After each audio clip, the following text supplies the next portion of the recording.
What's up mga ka-all-stock? So sa ngayon, another video na naman para sa paraan kung paano natin aalagaan ang ating mga motor. Kasama na rin dito ang mga bawal na dapat hindi natin gawin sa ating mga motor kapag tayo ay nahuhugas at mga bawal na ilalagay sa ating motor. Pero bago tayo magsimula, please subscribe to my channel for more videos like this. So, let's go mga master! Ito ang unang motor ko mga ka-all-stock. 9 years na ang motor na ito pero sa makikita nyo, fresh na fresh pa rin katulad ko. Oh my God! Tatagal talaga ang motor at hindi luluma kapag maayos ang pag-aalaga mo. Huwag mo nang isipin ang relasyon nyo dahil di na maayos yan. Ituring mo itong asawa. Pag hindi mo yan naalagaan ng mabuti, abay syempre magloloko yan pre. Marami pa rin di naniniwala na 9 years na ang motor na ito. Kaya ipapakita ko sa inyo ang year model ng motor na ito. Pasok tayo mga master dahil sa makikita nyo umuulan. Kunin lang natin yung rehistro sa ilalim ng U-Box at saka ipapakita ko sa inyo ang anong year model ng motor na ito. Tingnan nyo mabuti mga master, 2013 pa ang motor na ito. Sa ngayon, pag-usapan na natin ang mga dapat mong gawin sa iyong motor upang hindi iyan maluma. Unang paraan para maiwasan na pagluma na iyong motor ay ang iwasan ang half bath. Kapag gusto mong pumunta sa iyong girlfriend at maputik ang daan, hindi talaga maiiwasan na madumihan ang ating motor. Kadalasan kasi sa atin mga master gusto natin palaging malinis ang ating motor kasi syempre girlfriend dapat astig tayo tingnan yan dapat neat tayo tingnan yan, hindi mandidiri sa atin yung girlfriend natin kaya gusto natin malinis talaga. Kaya nangyayari sa atin nag-half bath tayo para sa panandaliang paglilinis. Kadalasan pinupunasan natin yung mga putik na kumakapit pa sa ating motor na hindi basa yung pampunas natin kaya nangyayari magagasgas yung motor natin. Dapat talaga mga ka-all-stock gumamit tayo ng tubig at saka pampunas. Dapat yung pagpunas natin sa motor dapat basa na yung pampunas natin para hindi na makapit yung putik sa motor natin at saka malambot na lang siya tanggalin.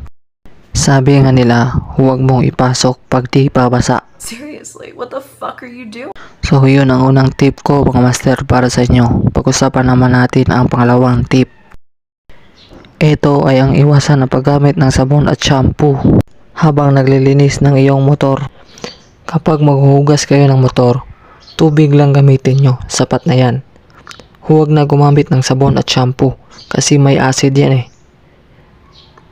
Yung acid na yan ang dahilan kung bakit nag-fade yung pintura ng motor natin.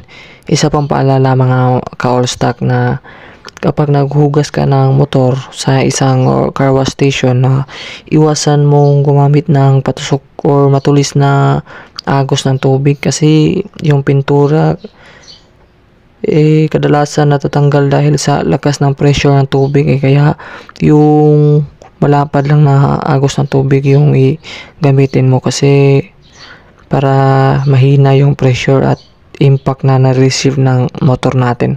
Pangatlong paraan mga master upang hindi madaling maluma ang ating mga motor ay ang huwad ibilad sa araw ang ating mga motor. Isa rin sa mga dahilan ang araw kung bakit nag-fade ang ating motor kasi dahil sa mainit magre-react talaga yung pintura ng ating mga motor lalo na kapag hindi heat resistant, diba? Advice ko lang sa inyo mga ka-all-stock na kapag bumibiyahe kayo at magpaparada kayo, talagang hanapan nyo ng lunggay yung motor nyo na hindi siya masyadong nabibilad sa araw dahil malaki ang epekto ng araw sa mga pintura ng motor natin. Mas mag-worse ang pag-weak ng pintura natin kapag nabilad na nga sa araw at yun mga nabilad ng 5 hours siguro talagang mainit na yan at naulanan pa pagkatapos mabilad ng 5 oras sa araw talagang mag-weak talaga ang quality ng pintura natin Di lang mang pintura natin, pati na rin ang plastic ng motor natin. Pang-apat na paraan mga master ay ang huwag iwan sa labas ang motor nang walang cover o magdamag. No, isa to sa mga kamalian natin kasi yung iba iniiwan lang sa labas na walang kahit anong pang cover nila sa motor nila yung fog yung pansin nyo yung may pako na ilalagay nyo sa labas talagang talagang kakalawangin yan ng kuan dahil sa iwan ko kung anong meron sa fog dahil nakakos siya ng rust mas mainam na kung meron kayong mismong garage garahe ng mga motor nyo dahil mas naproprotektahan. Pero kung wala, so pwede namang kung wala kayong garahe, pwede naman yung sako lang or kahit anong kumot na ilalagay mo para lang hindi siya maabot ng mga hiyamog Panghuling tip ko sa inyo mga master ay ang gumamit ng mga proteksyon sa motor. Gaya ng VS1, Magic Gatas or kahit marami namang iba Pero yung sa akin, ang ginagamit ko talaga is yung VS1.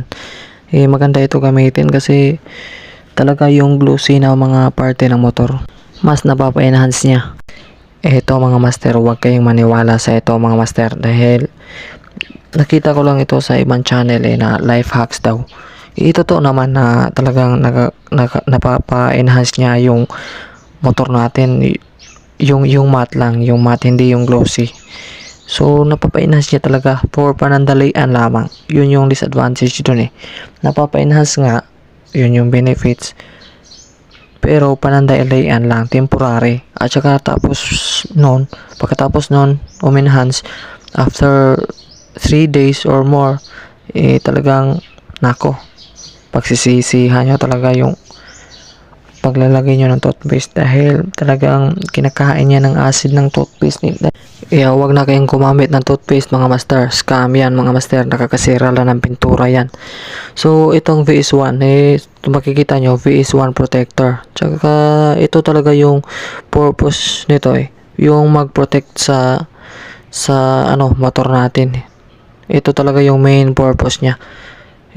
Bonus na lang yan kung napapa-enhance niya yung kulay ng motor natin at tingnan nyo. So ayan, ito try natin